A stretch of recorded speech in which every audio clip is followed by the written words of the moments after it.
Hi all, இன்றைக்கி நம்ம சேனலில் பேச்சுலர் சிக்கன் ரோஸ்ட் எப்படி பண்ணலான்னு பார்க்கலாம் வாங்க. ஃபஸ்ட்டு ஒரு பவுலில் 1/2 kg சிக்கன் எடுத்துக்கோங்க. அதில் 1 டீஸ்பூன் உப்பு, மஞ்சள் தூள் கொஞ்சமாக, 1 table spoon Kashmiri chilli powder, காரத்துக்கு ஏற்ற மாதிரி ஆட் பண்ணிக்கோங்க. நீங்கள் குழம்பு மிளகாய் தூளும் ஆட் பண்ணிக்கலாம். கொஞ்சமாக கரம் மசாலா தூள் ஆட் பண்ணிக்கோங்க. இஞ்சி பூண்டு இடித்து வச்சதை 1 டீஸ்பூன் ஆட் பண்ணிக்கோங்க. ஒரு பெரிய சைஸ் வெங்காயத்தை பொடி பொடியாக நறுக்கி அதையும் ஆட் பண்ணிக்கோங்க. மீடியம் சைஸ் தக்காளியையும் பொடியாக நறுக்கி ஆட் பண்ணிக்கோங்க. 2 காஞ்ச மிளகா, 2 பச்சை மிளகா, கொஞ்சமாக கொத்தமல்லி போட்டு இதை நல்லா மிக்ஸ் பண்ணிக்கோங்க. இதை மிக்ஸ் பண்ணி ஒரு 10 to 20 மினிட்ஸ் இதை நம்ம மேரினேட் பண்ணி வச்சிடலாம். அப்போ தான் அந்த சிக்கன் நல்லா ஜூஸியாக வரும். இப்போது 20 மினிட்ஸ்க்கு அப்புறம் ஒரு இரும்பு கடாயில் கொஞ்சமாக தேவைக்கேற்ப எண்ணெய் ஆட் பண்ணிக்கோங்க. அதில் 1 டீஸ்பூன் சோம்பு ஆட் பண்ணிக்கோங்க. சோம்பு நல்லா பொரிஞ்சு வந்ததும் தான் நம்ம சிக்கன் ஆட் பண்ணணும். இப்போது நம்ம ஊற வச்சுருந்த சிக்கனை மொத்தமாக இதில் போட்டு இதை நல்லா வதக்கிக்கலாம்.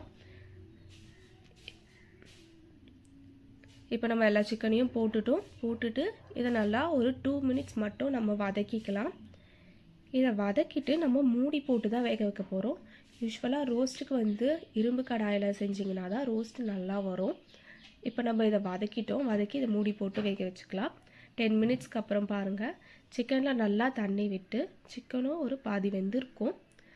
இப்போது இதை ஒரு மிக்ஸ் கொடுத்துக்கோங்க. மிக்ஸ் கொடுத்துட்டு இன்னமுமே கொஞ்சமாக எண்ணெய் ஆட் பண்ணிக்கோங்க.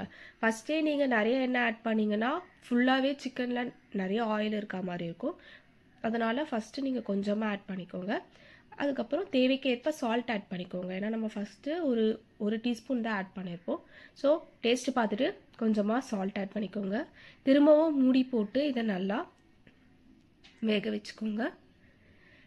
ஒரு 10 மினிட்ஸ்க்கு அப்புறம் பாருங்கள், சிக்கன் நல்லா ரோஸ்ட் ஆகி வந்திருக்கும். அகெயின் இன்னும் கொஞ்சமாக ஆயில் ஆட் பண்ணி இதை வதக்கி திரும்பவும் மூடி போட்டு வேக வச்சிடலாம். ஒரு 5 நிமிஷம் கழித்து பாருங்கள், நல்லா சிக்கன் ரோஸ்ட் ஆகி வந்திருக்கும்.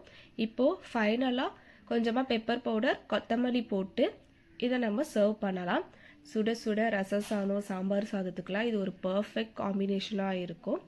நீங்களும் இதை வீட்டில் ட்ரை பண்ணி பார்த்துட்டு எப்படி இருக்குன்னு உங்கள் ஃபீட்பேக்கை கமெண்ட் செக்ஷனில் ஷேர் பண்ணுங்கள்.